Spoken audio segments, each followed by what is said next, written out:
Hello everyone, good morning. তো সকাল সকাল স্নান টান করে বেরিয়ে পড়েছি, অনেক ভোরবেলা বেরিয়েছি। তোমরা লুকিং গ্লাস থেকে দেখতেই পাচ্ছ যে বাবু ঘুমিয়ে পড়েছে অলরেডি। এখন যাচ্ছি নাথুলা চেকপোস্টে, তো চায়না বর্ডার দেখতে। তো এখন তো আমরা একদম ক্লান্ত ঘুমন্ত অবস্থায় সবাই উঠে পড়েছি। আমি তো উঠেছি প্রায় ভোর 5:30টার সময়, বাকি সবাইকে আমি ডেকে তুললাম। তারপরে ভোরবেলা স্নান টান কমপ্লিট করে বেরিয়ে পড়লাম নাথুলা চেকপোস্ট দেখার জন্যে, চায়না বর্ডার। তো চলো, ভিডিওটা কেমন লাগছে আর ট্রাভেলিং ব্লগগুলো কেমন লাগছে অবশ্যই আমাকে জানিও। তো চলো ভিডিওটা কন্টিনিউ করি, আশা করি ভালো লাগবে। আর অবশ্যই ভালো লাগলে একটা like, comment, share and subscribe করতে একদম ভুলো না। আর কমেন্ট অপশন খোলাই আছে, তোমরা কমেন্ট করতে পারো যে কোথাও ভুলচুক হলো কি না আমার নাম বলাতে, বা কিছু যদি ভিডিওতে খারাপ লাগে কমেন্ট করতে পারো, ভালো লাগলে অবশ্যই কমেন্ট করো। তো চলো, আর একটা ইম্পর্টেন্ট কথা তোমাদের আমি একটু পরে বলছি। এই বমি করছে এখন, বলো কি বলবো? পেট্রোল পাম্পে সিনটা দিয়ে দিয়েছি কিন্তু আমি। কি গো, মুখটা দেখি কোথায়? না নর্মাল ভিডিও। এখানে দেখলাম একটা গরু বাঁধা রয়েছে, তো এখানে আমরা একটু দাঁড়িয়ে গেছিলাম। টোল ট্যাক্স যেহেতু কাটা হচ্ছে, চেক হচ্ছে কাগজপত্র, তাই জন্যে।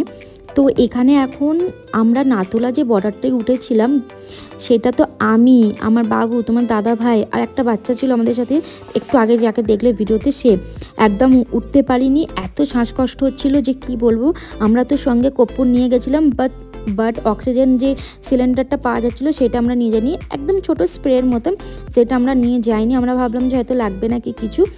তো যাই হোক, তোমরা যদি যাও এই জায়গাতে অবশ্যই একটা অক্সিজেন সিলিন্ডার নিয়ে যাবে, আর কর্পূর তো অবশ্যই নিয়ে যাবে।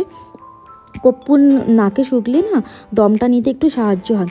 তো যাই হোক, এখন দেখো আমরা কতটা নিচে নামছি, মানে নিচে ছিলাম ওপরে উঠছি, সরি। তো পাহাড়গুলো দেখে তো এত ভালো লাগছে যে কি বলবো।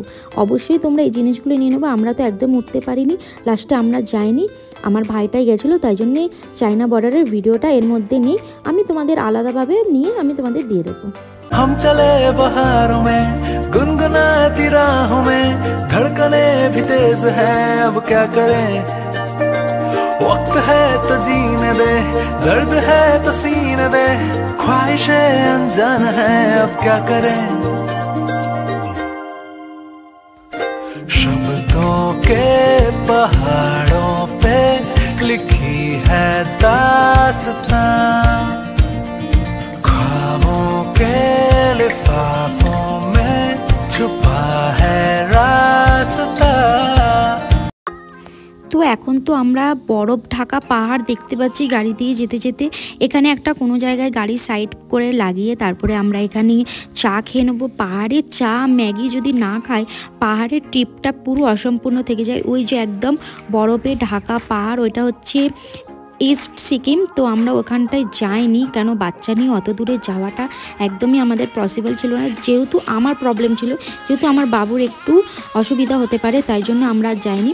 আর অবশ্যই গ্যাংটকে এসে বা পাহাড়ে এসে যদি গরম গরম পাহাড়ে দাঁড়িয়ে দাঁড়িয়ে এমনি বরফ ঢাকা পাহাড়ে যদি চা না খাও, একদমই ভালো লাগবে না। চা খাচ্ছি, এত ঠান্ডা, পিছনে দেখো জাস্ট ভিউটা। এক মিনিট, আমি সানগ্লাসটা পরে নিই, রোদ্দুরের এত তেজ তো।